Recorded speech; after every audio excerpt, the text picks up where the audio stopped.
1 Samuel chapter 13. Saul was 30 years old when he became king, and he reigned over Israel 42 years. Saul chose 3,000 men from Israel. 2,000 were with him at Micmash and the hill country of Bethel, and 1,000 were with Jonathan at Gibeah in Benjamin. The rest of the men he sent back to their homes. Jonathan attacked the Philistine outpost at Geba, and the Philistines heard about it. Then Saul had the trumpet blown throughout the land and said, "Let the Hebrews hear." So all Israel heard the news. Saul has attacked the Philistine outpost, and now Israel has become a stench to the Philistines. And the people were summoned to join Saul at Gilgal. The Philistines assembled to fight Israel, with 3,000 chariots, 6,000 charioteers, and soldiers as numerous as the sand on the seashore. They went up and camped at Micmash, east of Beth Aven. When the men of Israel saw that their situation was critical and that their army was hard pressed, they hid in caves and thickets among the rocks and in the pits and cisterns. Some Hebrews even crossed the Jordan to the land of Gad and Gilead. Saul remained at Gilgal, and all the troops with him were quaking with fear.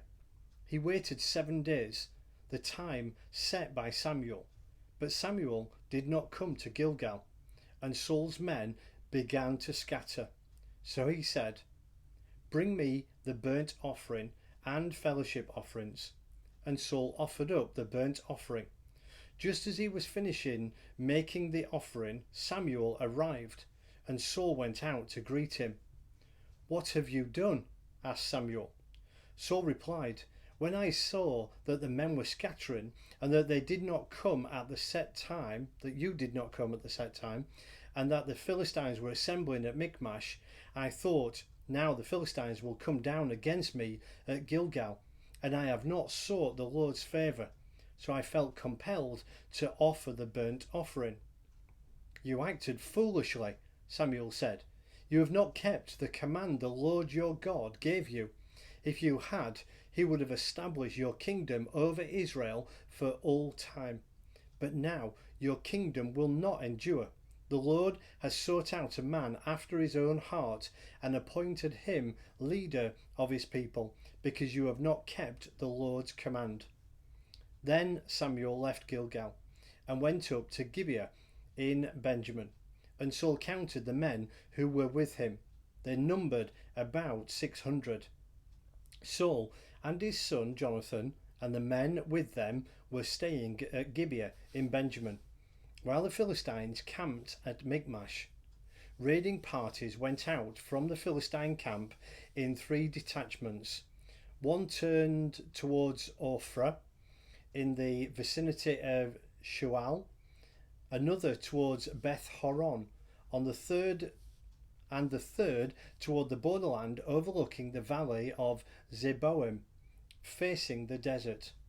Not a blacksmith could be found in the whole land of Israel, because the Philistines had said, "Otherwise the Hebrews will make swords or spears." So all Israel went down to the Philistines to have their plowshares, mattocks, axes, and sickles sharpened. The price was 2/3 of a shekel for the sharpening plowshares and mattocks, and 1/3 of a shekel for the sharpening forks and axes, and for repointing goads.